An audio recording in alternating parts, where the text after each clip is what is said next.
Question करवाया गया था। चलिए,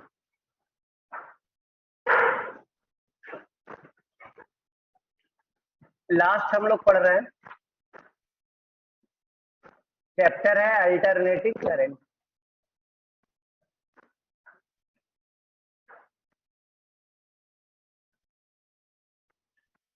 नाम है AC।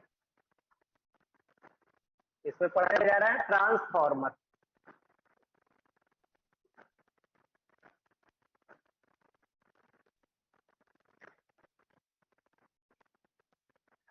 क्या पढ़ने जा रहे हैं? ट्रांसफॉर्मर। क्या होता है ट्रांसफॉर्मर? ट्रांसफॉर्मर एक डिवाइस होता है जो क्या करता है, कन्वर्ट करता है हाई वोल्टेज से लो वोल्टेज में या लो वोल्टेज से हाई वोल्टेज में। ये वोल्टेज को अप या डाउन करता है, यानी इंक्रीज और डिक्रीज करता है। It is the electrical device. It is the electrical device. It is the electrical device which it is the electrical device which increase or decrease. It is the electrical device which increase or decrease the input voltage.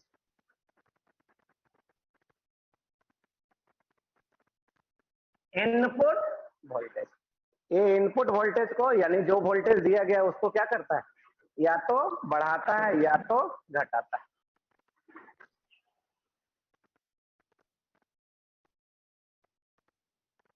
अब इसका diagram एक बनाते हैं।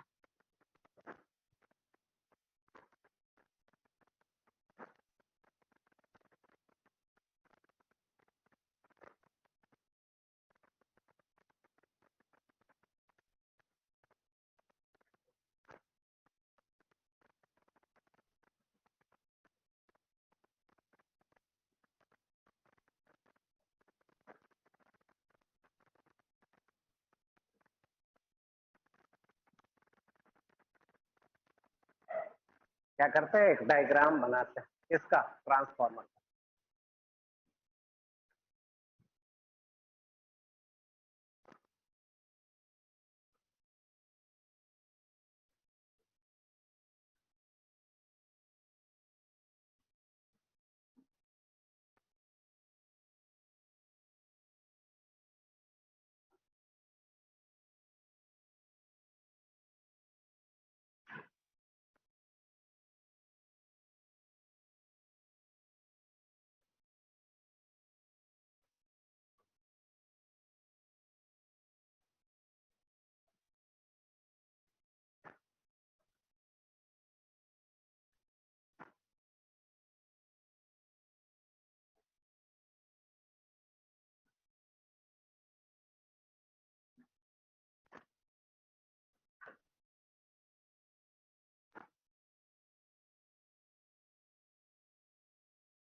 ये जो देख रहे हैं रेक्टेंगुलर, ये है soft iron core. Soft iron core, ये है सॉफ्ट आयरन कोर। इधर जो देख रहे हैं इसको बोलते हैं प्राइमरी सर्किट। प्राइमरी, इधर जो बोल रहे हैं इसको बोलते हैं सेकेंडरी सर्किट। क्या बोलते हैं इसको? Secondary circuit.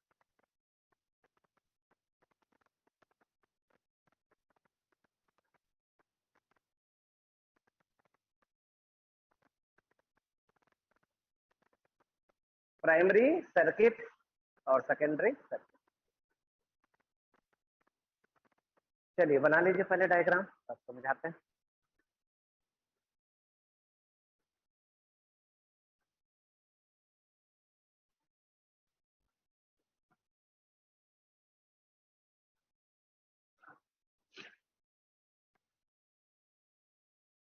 बड़ा सा डायग्राम बनाइए।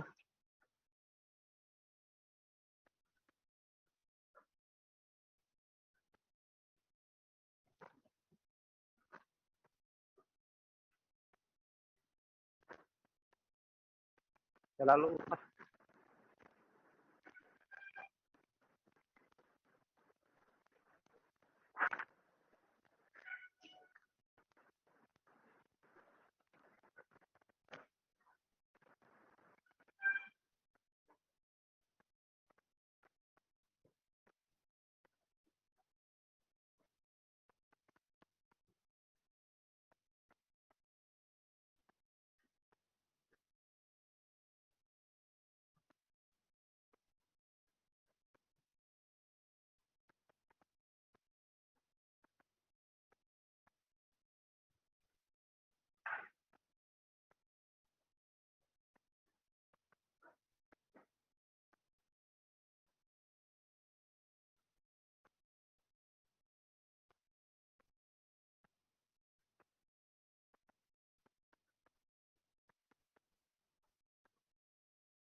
चलिए हो गया।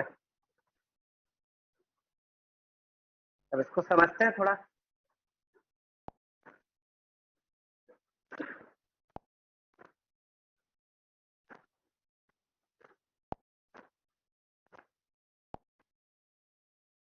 चलिए देखिए क्या है।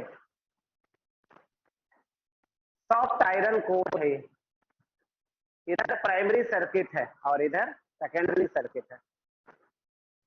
इधर इनपुट है और इधर क्या है? आउटपुट।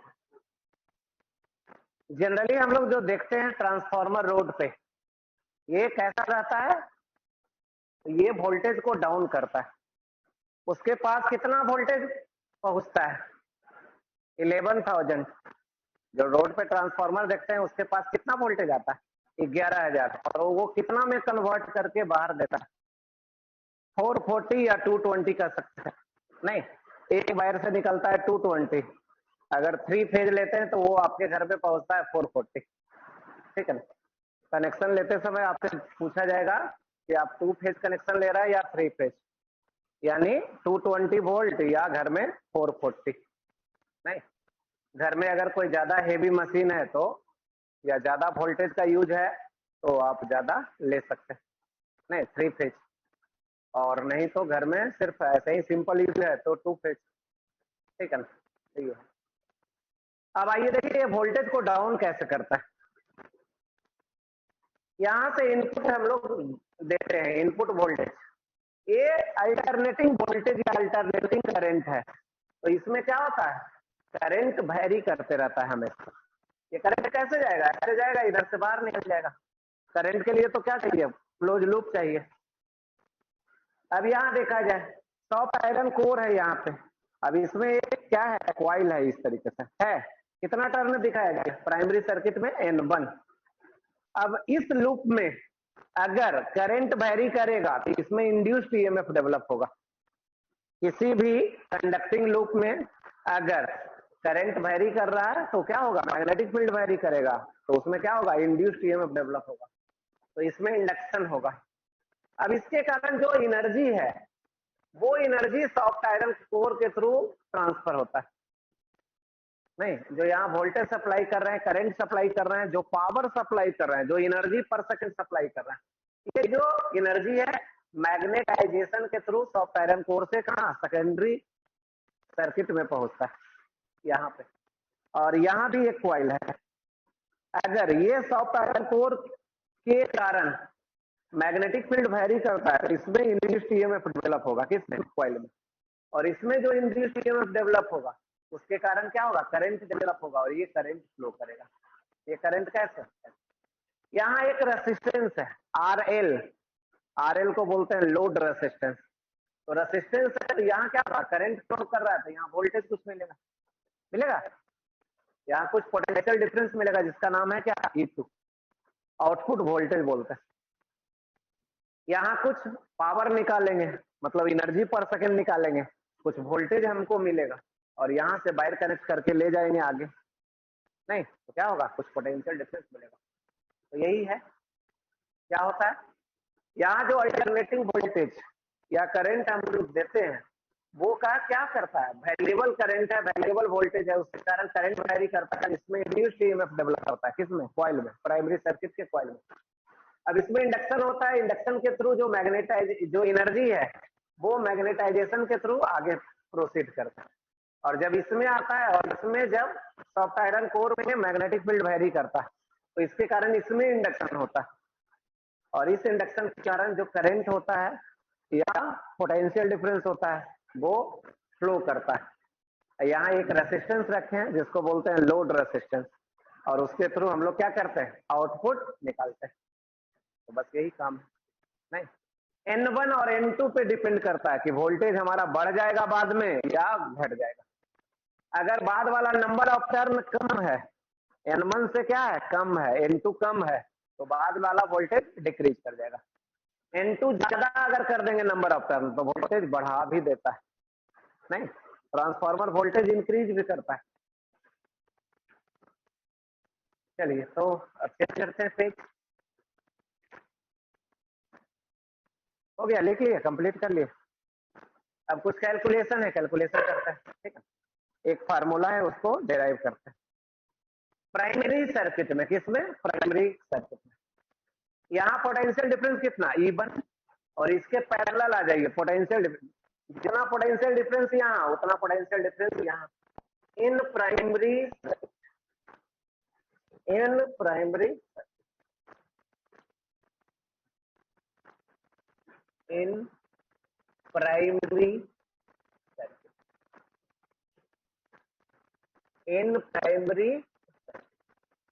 चलिए क्या होगा, E1 इक्वल टू, इसको पहचानते हैं, देखिए ये क्या है, time rate of change of magnetic flux, ये भी पोटेंशियल डिफरेंस, ये भी पोटेंशियल डिफरेंस ही होता है। Time rate of change of magnetic flux क्या होता है, पोटेंशियल डिफरेंस, ये भी पोटेंशियल डिफरेंस है। एक टर्न में इतना, टोटल टर्न कितना है, इतना, एक टर्न में इतना है फ्लक्स, तो N1 टर्न है तो इतना, तो दोनों बराबर हो गया। कैसे बराबर हो गया, जितना पोटेंशियल डिफरेंस यहाँ जितना यहाँ, तो ये बराबर हो गया।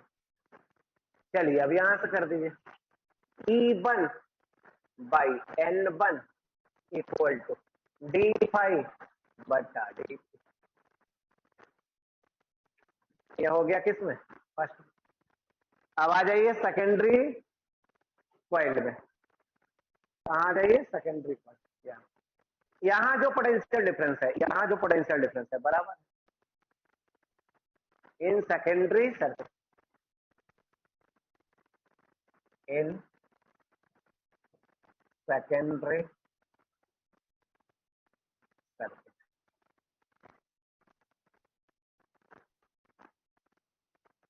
E2 इक्वल टू N2 गुना d5/d। आ रहा है समझ में? जैसा ऊपर लिखा गया जैसा नीचे लिखा गया। अब इसमें एक माइनस साइन भी यूज करते हैं। कहिएगा ये माइनस क्या इंडिकेट करता है? तो माइनस साइन इंडिकेट करता है यहां जो पोटेंशियल डिफरेंस देंगे, वोल्टेज देंगे, और यहां जो वोल्टेज निकलेगा, ये दोनों क्या होता है? आउट ऑफ फेज होता है। आउट ऑफ फेज मतलब 180 डिग्री का फेज डिफरेंस होता है। 180 डिग्री का फेज डिफरेंस होता है, नहीं तो उसी को बोलते हैं out of phase,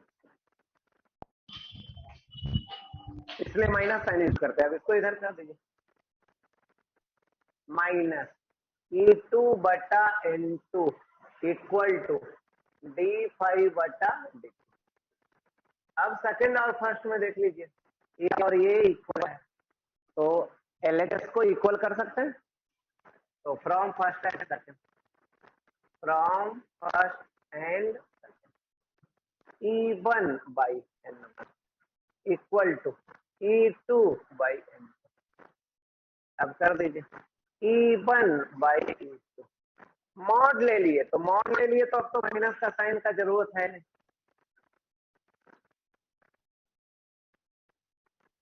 N1 N2 negative नहीं होगा, N1 N2 निगेटिव नहीं होगा, वोल्टेज हो सकता है नेगेटिव। अब मॉड ले लिए तो पॉजिटिव हो गया। इसका नाम रखेंगे कितना, लिखिए इसको।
चलिए और आगे चले।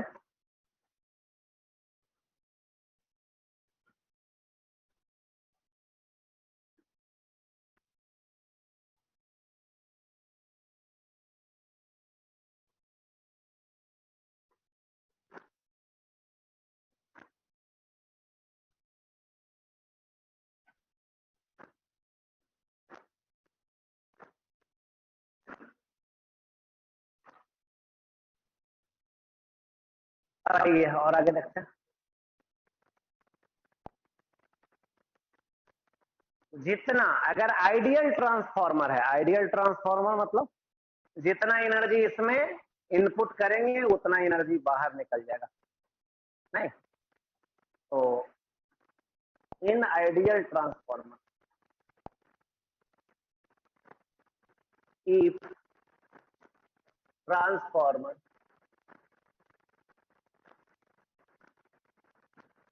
is ideal then if transformer is ideal तब क्या करेंगे? Power input, input power equal to output power.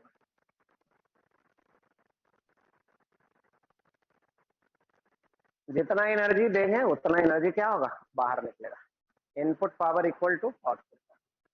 चलिए इनपुट पावर कितना देगा, E1 गुना I1। देखिए तो ये क्या होता है, पावर क्या होता है, V गुना I होता है पावर, पोटेंशियल डिफरेंस गुना करंट। और आउटपुट पावर यहां से लिख दीजिए E1 बाई E2। ये क्या आ गया, I2 बटा I। नंबर कौन सा ये आ गया, और है अब और ही ना। अब इसको कंपेयर कर दीजिए, उसमें भी E1 बाई E2 था, इसमें भी है। तो from third and fourth, from third and fourth, from third and E1 by E2, ये है N1 बाई, ये है I2 बाई I। यही हो गया फार्मूला, यही हो गया फार्मूला। चलिए लिखिए, तब अब एक दो क्वेश्चन करते हैं।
चलिए क्वेश्चन लिखे,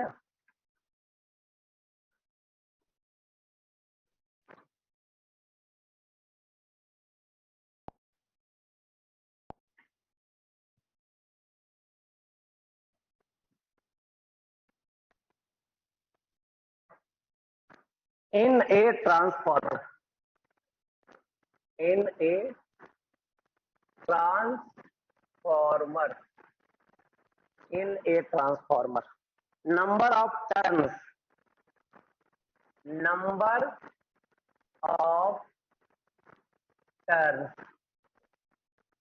number of turns in the primary, in the primary, in the primary are 140, and that in the secondary, and that in the secondary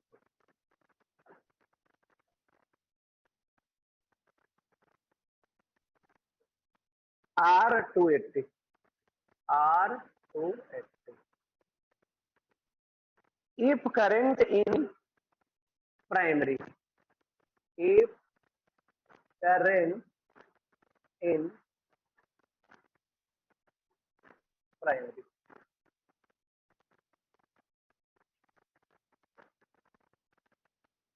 is 4 ampere, then that in the secondary, then that in the secondary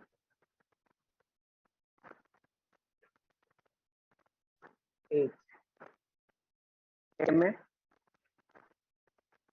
4 ampere, B में 2 ampere, सी में 6 ampere, D में 10 ampere.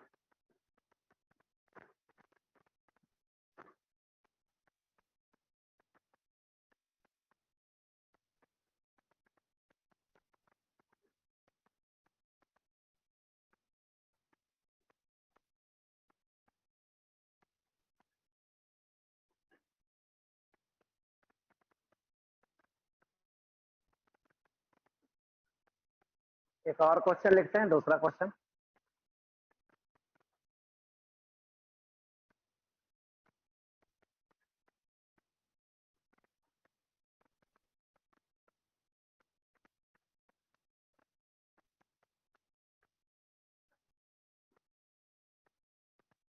चलिए लिखें।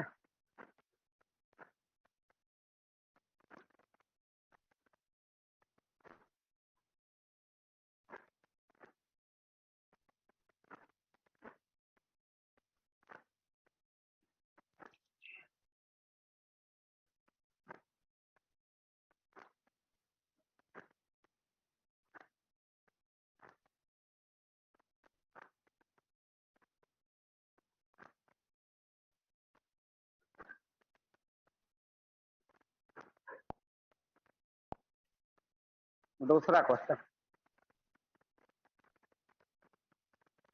a transformer consisting of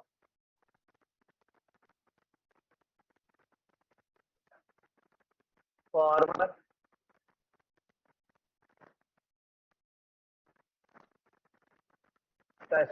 consisting of 300 turns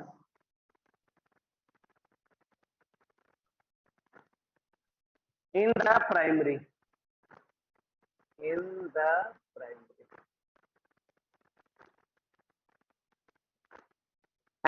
150 turns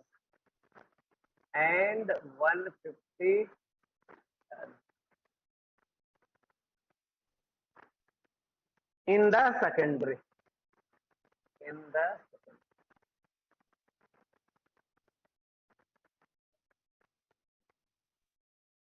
gives output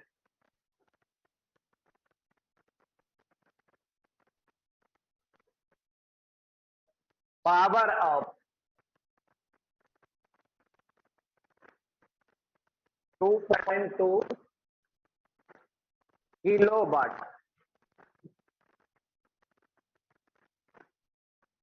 if the current in the secondary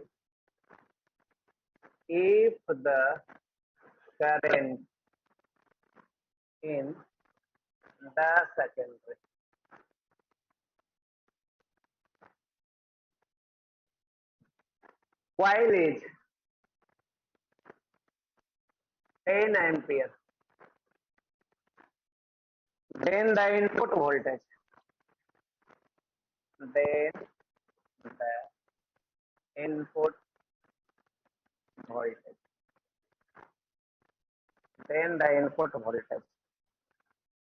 and current in, then the input voltage and current in the primary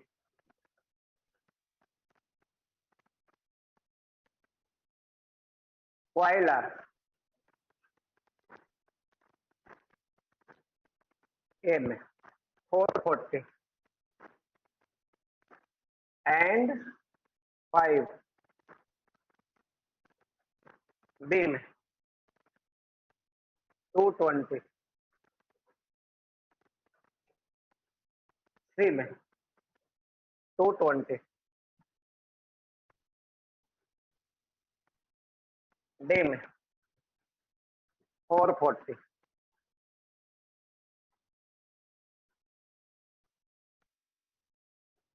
and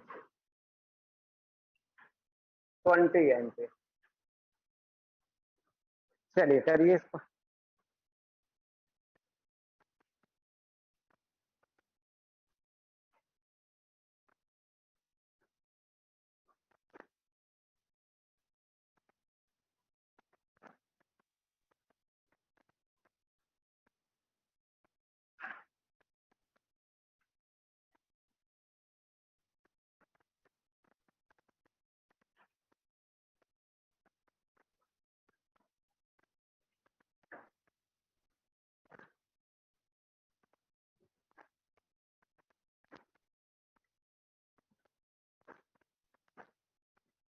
चलो बनाओ।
बबलू,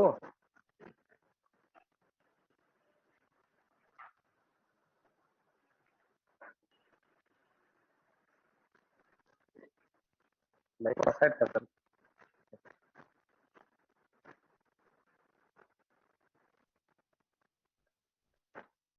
हो गया।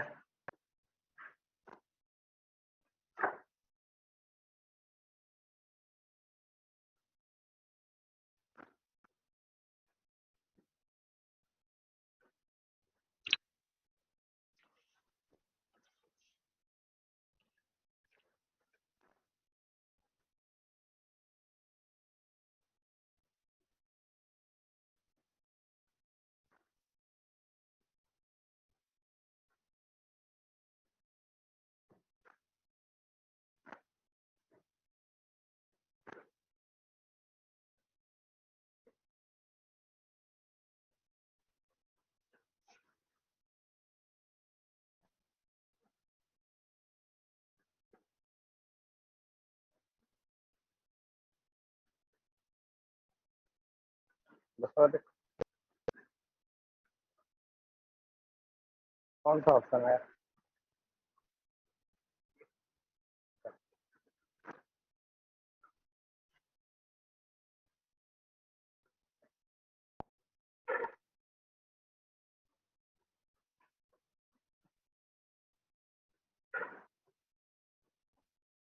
कौन सा option है? नहीं निकला। चलिए करें सोल्व।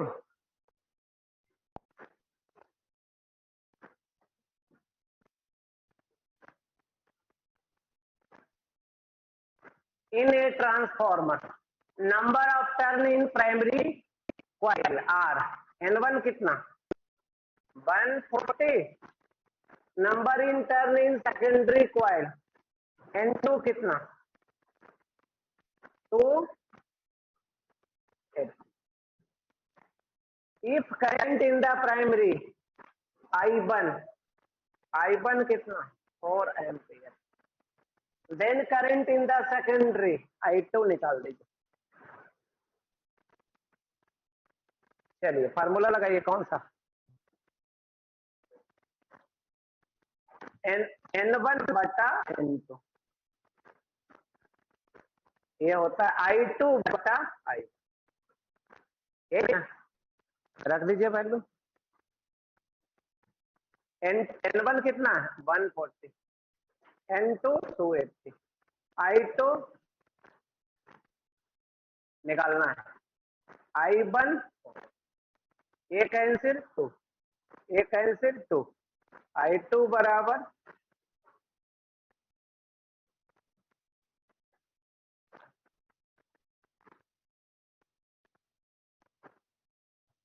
2 एम्पियर।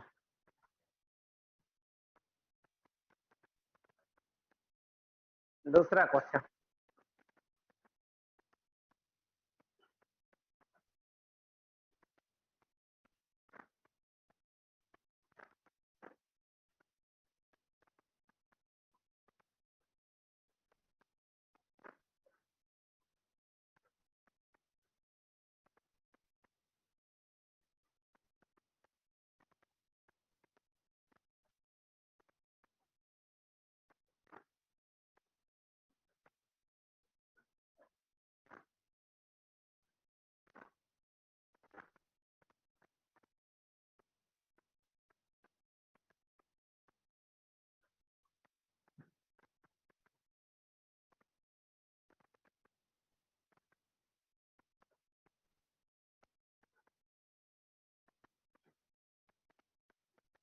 चलिए दूसरा में चलते हैं, सेकंड में।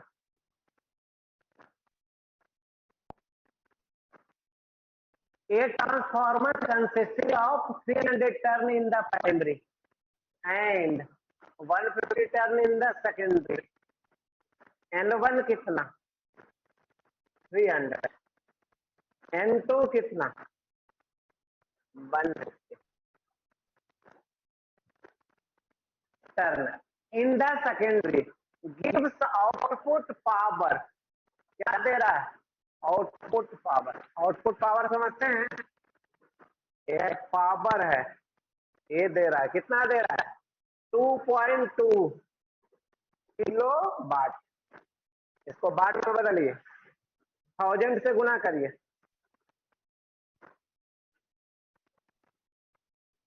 पावर है, पावर बराबर क्या होता है, सुने हैं? पावर बराबर होता है V2 गुना I2। पावर बराबर होता है V गुना I। पी का वैल्यू है पता, कितना है पी का वैल्यू? E2 है दिया हुआ। If the current in the secondary coil 10, I2 दिया हुआ है। क्या दिया हुआ है? I2 दिया हुआ। I2 कितना है? 10। देन इनपुट वोल्टेज, इनपुट निकालना है। और क्या निकालना है? Current in the primary coil I1 निकालना है।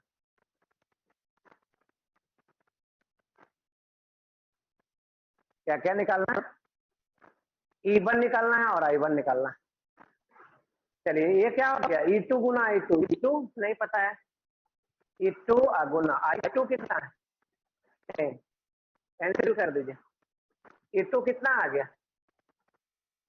220 वोल्ट। हमको निकालना क्या है? E1 निकालना है, E2 नहीं निकालना है। E2 निकालो, E2 निकल गया, E1 निकालना है। कैसे? फार्मूला लगा दीजिए। क्या फार्मूला लगा दे?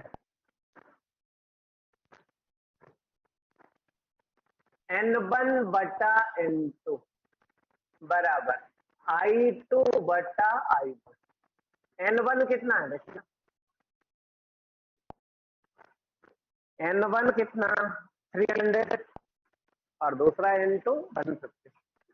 ये है 300, ये है 150। I2 कितना है? 10 और I1 निकालना है। I1 कितना आ गया? 2 से कैंसिल हो गया, निकल गया ना। अब E1 बटा E2 बराबर N1 बटा N2। E1 का वैल्यू निकालना है, E2 का वैल्यू 220 वोल्ट, N1 का वैल्यू 300 बटा 150। E1 बोलिए 2 गुना 220, यही आ गया करंट और यही आ गया वोल्ट। कौन सा ऑप्शन है? यही ऑप्शन।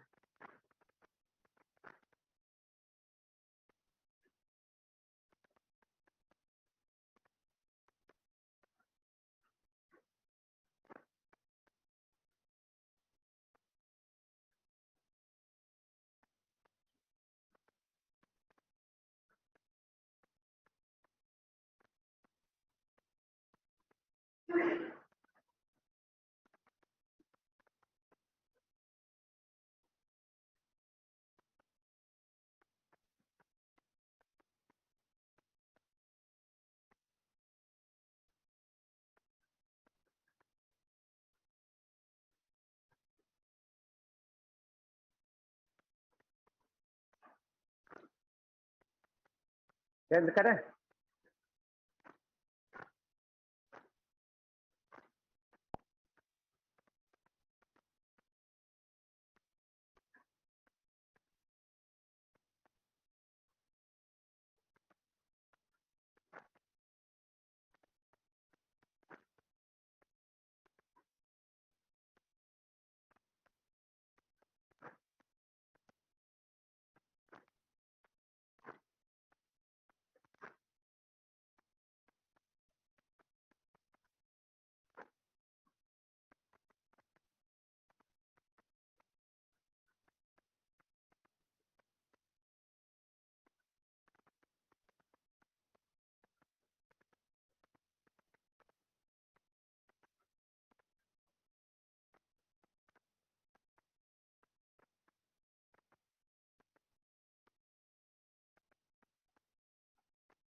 चलिए, कोई दिक्कत, आगे चले। चलिए, तो ये अब खत्म हो गया है, ठीक है।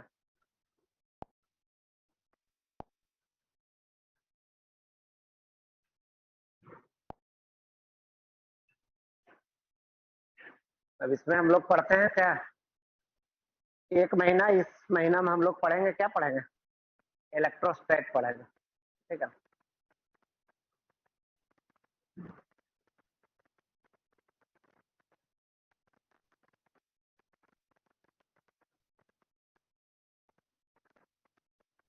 फिर नवंबर में हम लोग क्या पढ़ेंगे, मॉडर्न। दिसंबर में लाइट, प्लस जो बचा रहेगा, ठीक है। इसमें एक कम्युनिकेशन सिस्टम है और इसमें इलेक्ट्रोमैग्नेटिक वेव है, ठीक है। तो वो दोनों बहुत छोटा है, एक ही साथ पढ़ाएंगे, ठीक है। तो ये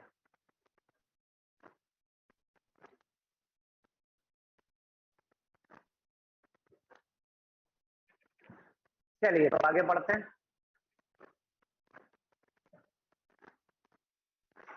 क्या सब लोग का पढ़ा हुआ है इलेक्ट्रोस्टैट इस बारे में?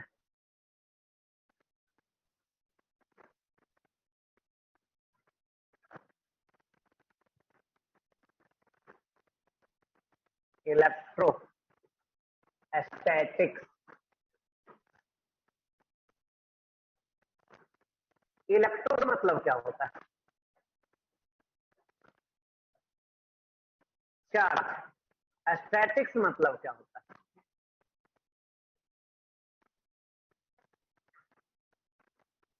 इलेक्ट्रोस्टैट में हम लोग स्टडी करते हैं वैसे चार्ज के बारे में जो चार्ज क्या रहता है, रेस्ट में रहता है।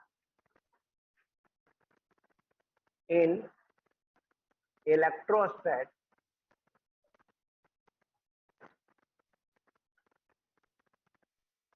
we study about those charge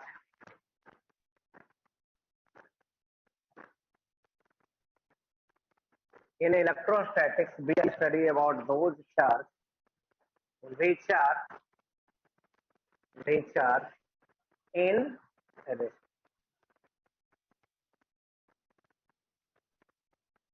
चलिए लिखिए, जिसका पढ़ा हुआ है तो आराम से क्या करिएगा, क्वेश्चन बना लीजिएगा। नहीं, इस महीना में जिसका जिसका छूटा हुआ है, नहीं, जो जो पढ़े हैं ना, बहुत सारा क्वेश्चन, फिर 12th बोर्ड का होगा, उससे भी तैयारी जो करना रहेगा कर लीजिए, नहीं? क्योंकि टाइम तो लौटेगा नहीं फिर, नहीं?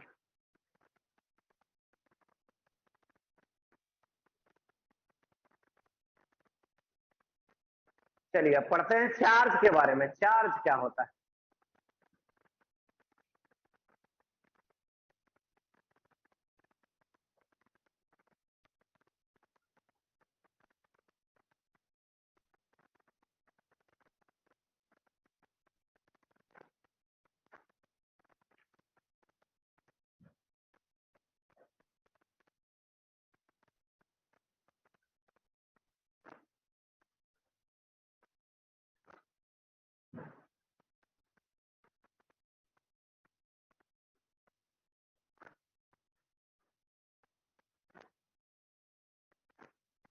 चेंज करें,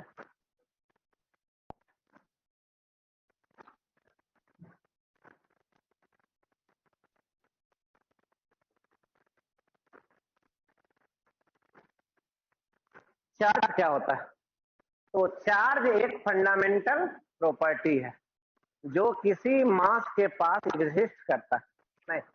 जैसे कोई भी मास लेंगे, कोई भी ऑब्जेक्ट लेंगे, कोई भी ऑब्जेक्ट लेंगे, इसका कुछ ना कुछ मास होगा, तो ये फंडामेंटल प्रॉपर्टी है, तो उसके पास मास होगा ही होगा। वैसे ही कोई भी ऑब्जेक्ट लेंगे तो उसके पास फंडामेंटल प्रॉपर्टी है कि उसके पास कुछ चार्ज होगा ही होगा। और अगर इसके पास टोटल चार्ज 0 है, इसका मतलब जितना इसके पास पॉजिटिव चार्ज है उतना इसके पास नेगेटिव चार्ज है। मास कभी 0 नहीं हो सकता, लेकिन चार्ज 0 हो सकता है। मास हमेशा एक दूसरे को अट्रैक्ट करता है, लेकिन चार्ज अट्रैक्ट भी कर सकता है और रिपेल भी कर सकता है। it is the fundamental property of any matter.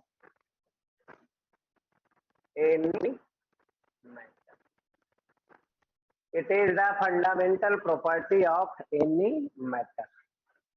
It is the fundamental property of any matter. Such that it having some charges like the masses.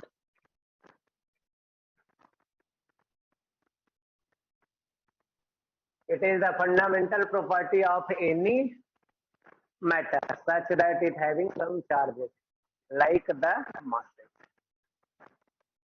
But only difference is that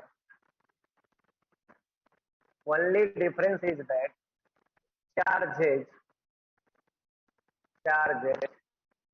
may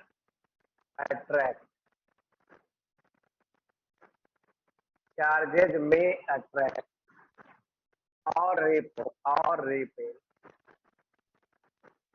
to each other, but masses are always attract to each other.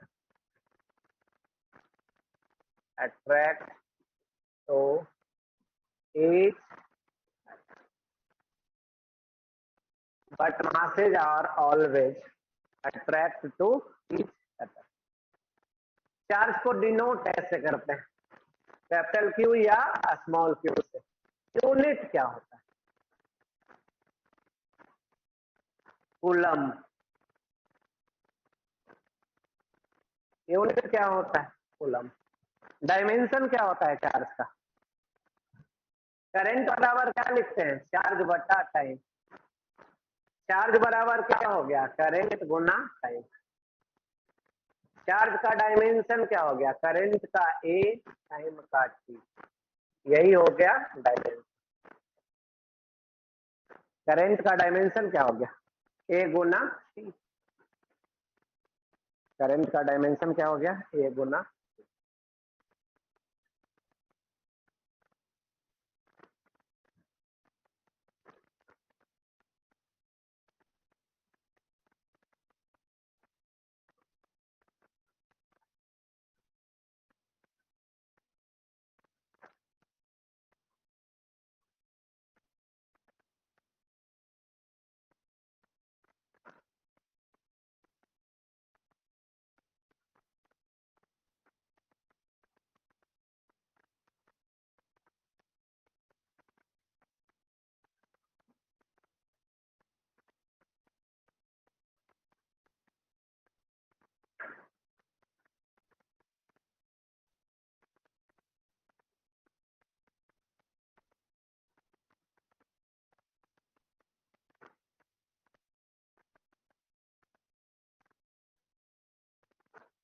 चलिए अब पढ़ते हैं conservation of charge.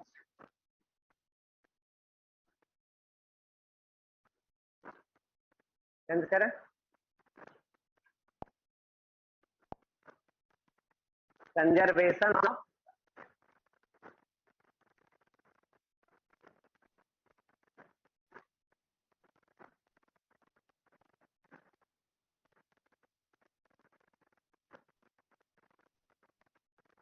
Conservation of charge.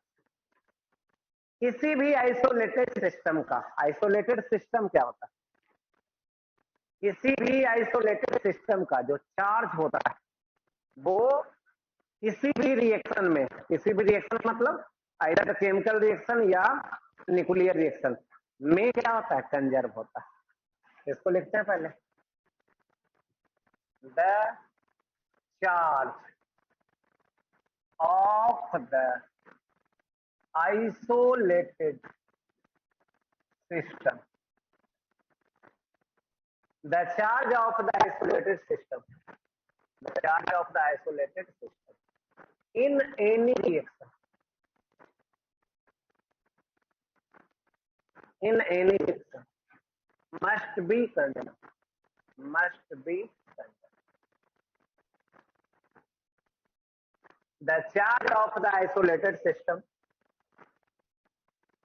in any reaction must be constant. Must be constant. For example, A plus B क्या form कर रहा है? C plus D. एक reaction है ऐसा. इनिशियली चार्ज कितना था? फाइनली चार्ज कितना है? ये क्या होगा? इक्वल होगा. ये क्या होगा? इक्वल होगा.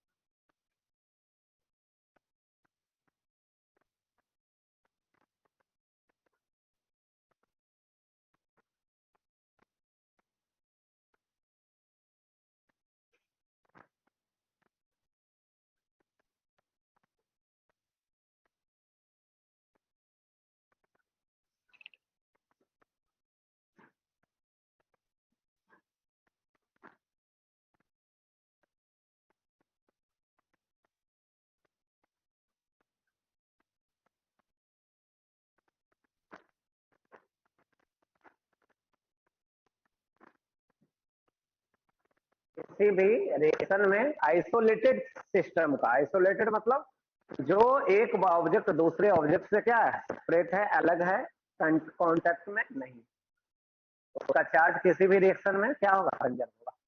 इसका खूब यूज करेंगे हम लोग कहाँ? रेडियो एक्टिविटी में, न्यूक्लियर रिएक्शन में. नहीं, चार्ज बैलेंस करवाएंगे.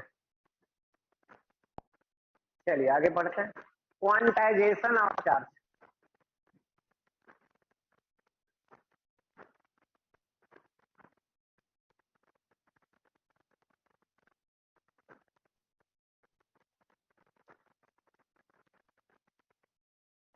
किसी ऑब्जेक्ट पे जो चार्ज प्रेजेंट होगा वो चार्ज मिनिमम इलेक्ट्रॉनिक चार्ज का क्या होगा? कुछ इंटीग्रल मल्टीपल होगा. The charge present on any object. The charge present on any object is equal to the charge present on any object is equal to the integral multiple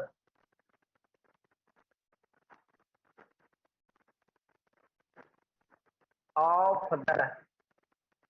the charge present on any object is equal to the integral multiple of the minimum electronic charge. The charge present on any object is equal to the integral multiple of the minimum electronic charges. That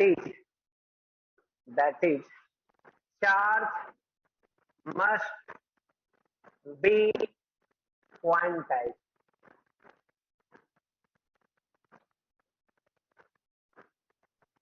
चलिए Q बराबर क्या होता है? NE. Q क्या है? Q है charge present on any body. Q है charge present on any body. Charge present on any body. N क्या है? Integer. 0 plus minus 1 plus minus 2 वगैरह वगैरह. E क्या है? Electronic charge. 1.6 गुना 10 के पावर -19, ये है इलेक्ट्रॉनिक।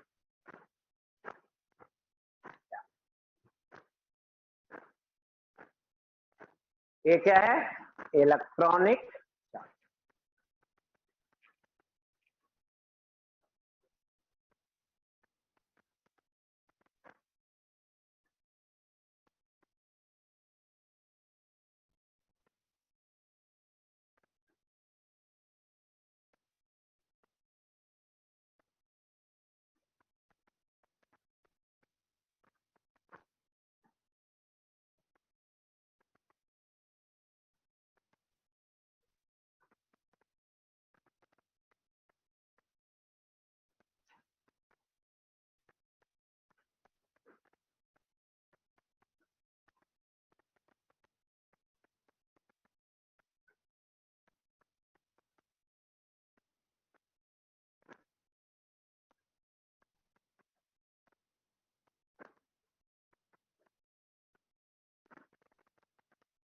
किसी बॉडी पे जो चार्ज होगा वो क्या होगा?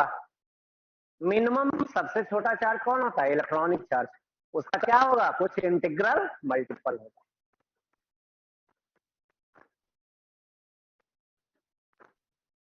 चलिए इसी को बोलते हैं क्वांटाइजेशन ऑफ चार्ज। आगे बढ़ते हैं, जिसका नाम है कूलम्ब्स लॉ।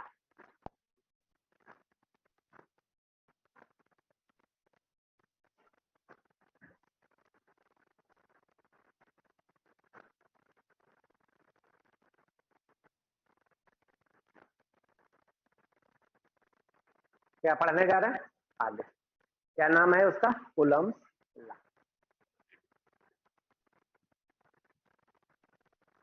एक चार्ज है, दूसरा चार्ज है, बीच का सेपरेशन है, फोर्स भी है।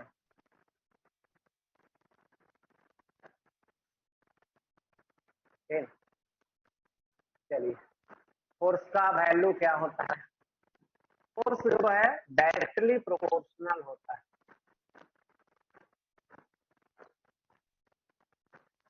फोर्स क्या होता है?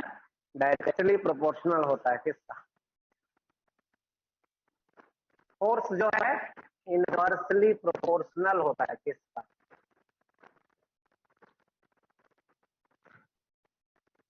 फोर्स जो है इनवर्सली प्रोपोर्शनल होता है। दोनों को कंबाइन कर दें, from first and second, from first and second. F inversely Q1 Q2 by R square. F equal to K गुना Q1 Q2 by R।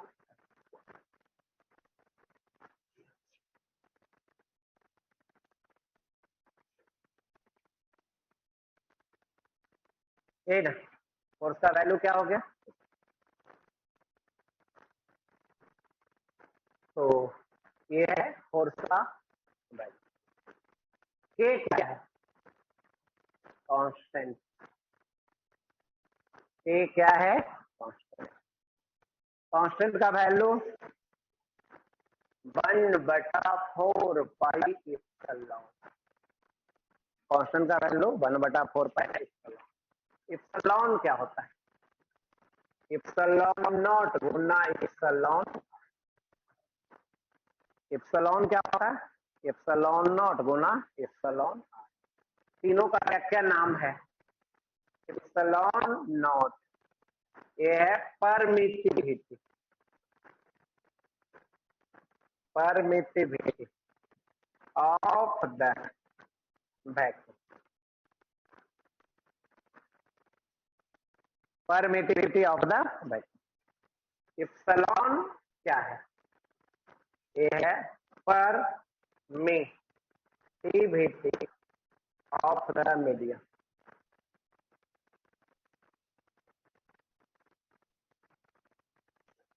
Epsilon R क्या है? ये है relative permittivity.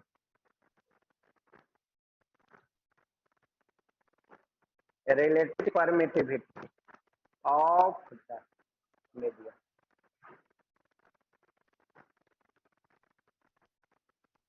Relative permittivity of the medium.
इसमें के हो गया constant, constant का वैल्यू है कितना 1/4 पाई इप्सिलॉन। इप्सिलॉन क्या होता है, इप्सिलॉन नॉट गुना इप्सिलॉन आर, तीनों का ये नाम है नहीं। अब वैल्यू लिखते हैं।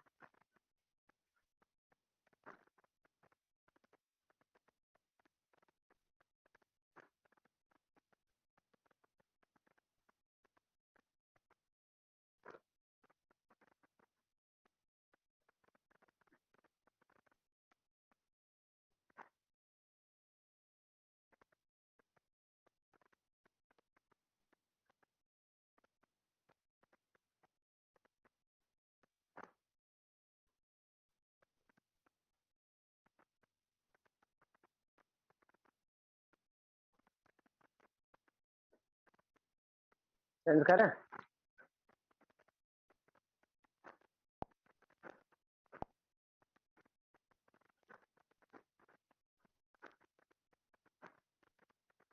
और वैक्यूम, और वैक्यूम, वैक्यूम के लिए इप्सिलॉन क्या होता है, बस इप्सिलॉन बराबर क्या हो गया, इप्सिलॉन नॉट गुना इप्सिलॉन आर। इप्सिलॉन बराबर क्या हो गया, इप्सिलॉन। वैक्यूम के लिए क्या होता है, इप्सिलॉन आर का वैल्यू 1, के बराबर कितना आ गया 1/4 पाई इप्सिलॉन, ये आ गया 1/4 पाई इप्सिलॉन नॉट। इसका वैल्यू होता है 9 गुना,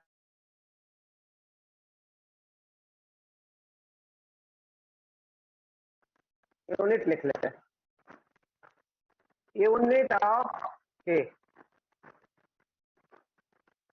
एफ बराबर कितना है, के Q1 Q2 बटा R square. F equal to कितना है, कितना, यहां से के बराबर कितना, एफ गुना R square divided by Q1। क्या आ जाएगा unit, newton metre square divided by, यही ना, यहाँ यूनिट हो गया यही, newton metre square per coulomb. Unit क्या हो गया, newton metre square per coulomb square, यही हो गया।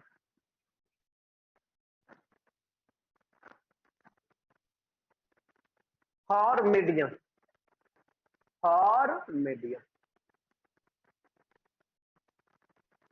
इप्सिलॉन आर का वैल्यू क्या होता है, 1 से बड़ा होता है।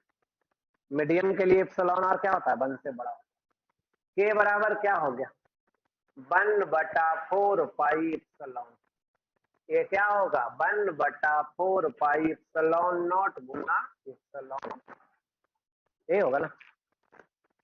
चलिए तो क्या होगा क्या हो जाएगा इसका वैल्यू कितना 9 × 10⁻⁹ यही वैल्यू हो गया।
चलिए चेंज करें।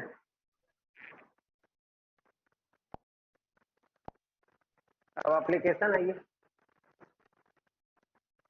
एग्जाम्पल।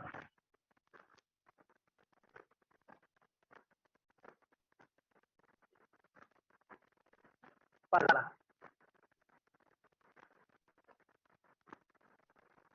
ये है चार्ज ये है दूसरा चार्ज ए है बी ए है ए है बीच का सेपरेशन। पूछा जा रहा है आपसे find the force acting on charge B.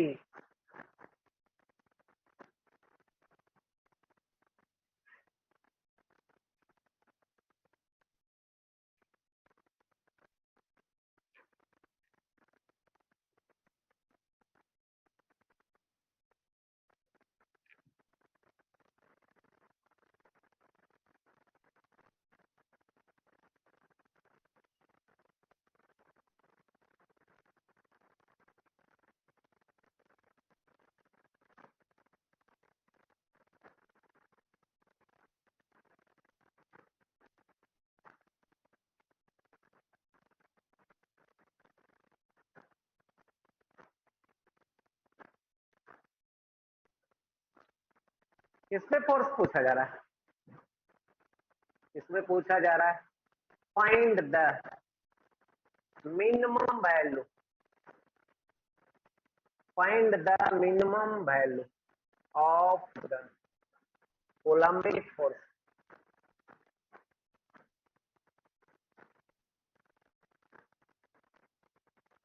Acting on charge.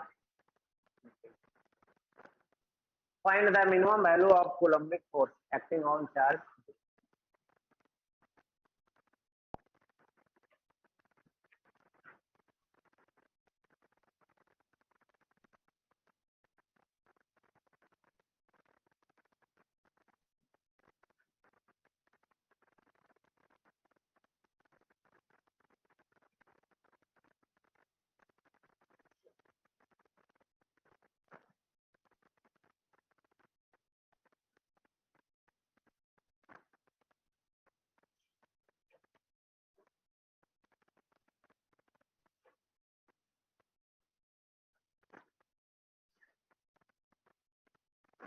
चलिए देखा जाए, किस पे फोर्स निकालना है? बी पे। किधर फोर्स लगेगा? इधर। फोर्स का वैल्यू कितना? के Q Guna 2Q by L. कितना आ गया? 2K Q square by L. यही है।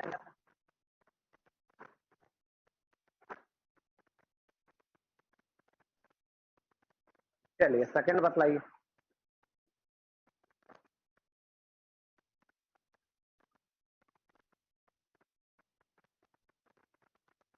सेकंड में एक टर्म है, क्या टर्म है? Minimum.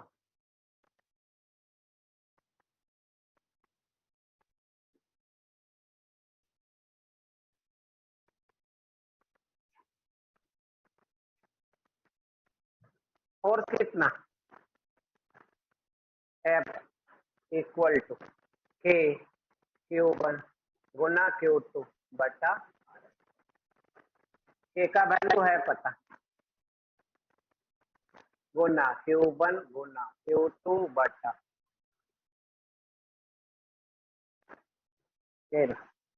F is minimum. F is minimum if charge is minimum.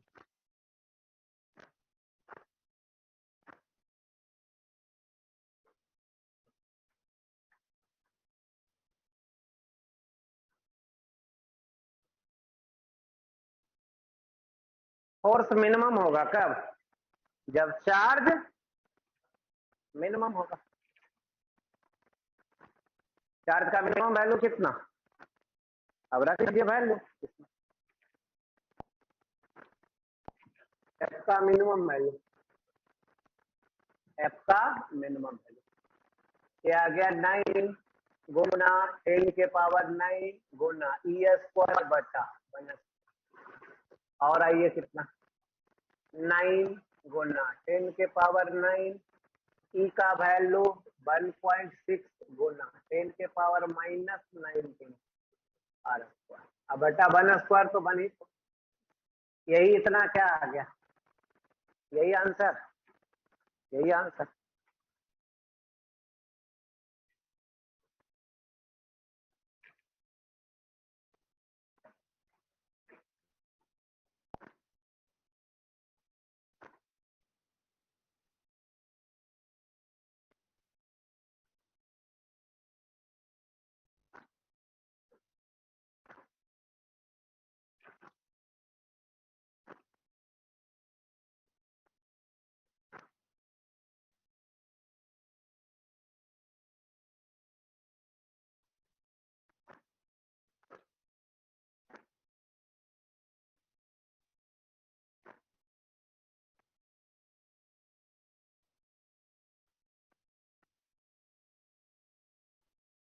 हो गया।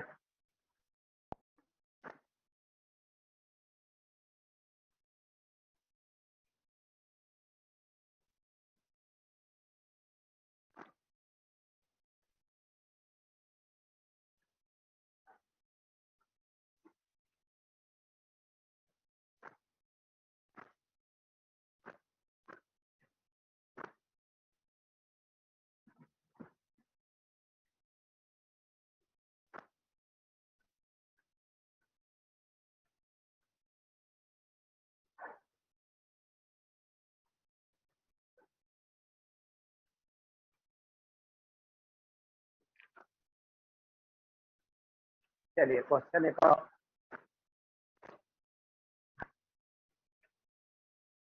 Third number.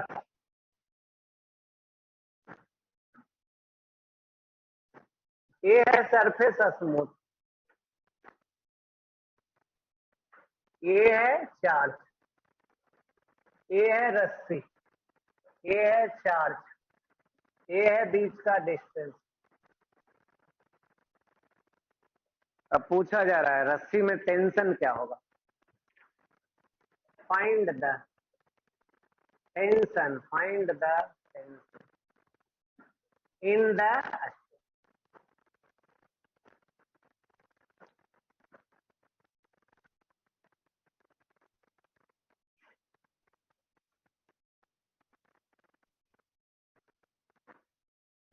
क्या निकालना है?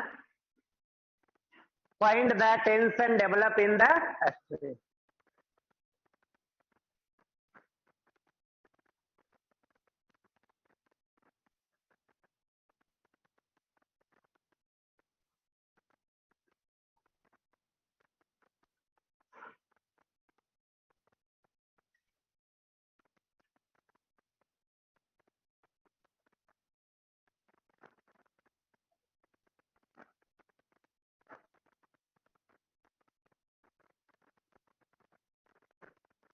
चलिए कितना,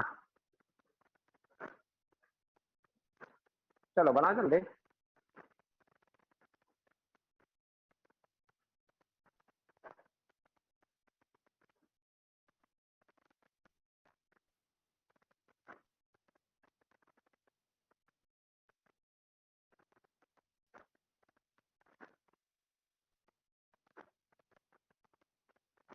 सॉल्यूशन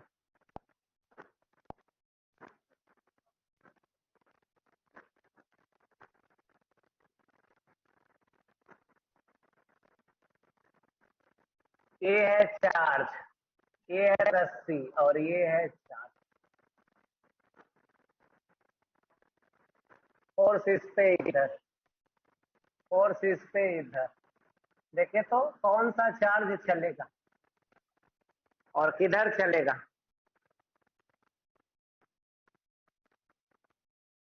क्या दोनों फोर्स का मैग्नीट्यूड सेम होगा? सेम ही होगा। ये जितना लगा है इस पे फोर्स के Q1 Q2 बटा L स्क्वायर, ये भी लगाएगा वो। चलिए अब देखिए, ये चार्ज रेस्ट में रहेगा, ये चार्ज रेस्ट में रहेगा।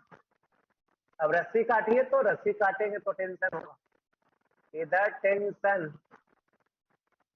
दिखा सकते हैं। अब इक्विलिब्रियम में कब रहेगा, रेस्ट में कब रहेगा?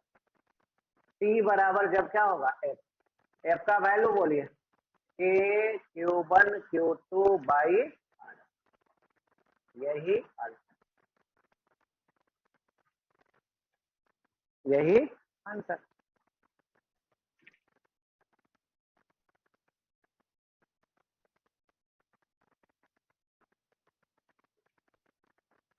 चलिए तो अब इसका नेक्स्ट क्लास कब मिलेगा हम लोग? मंडे को।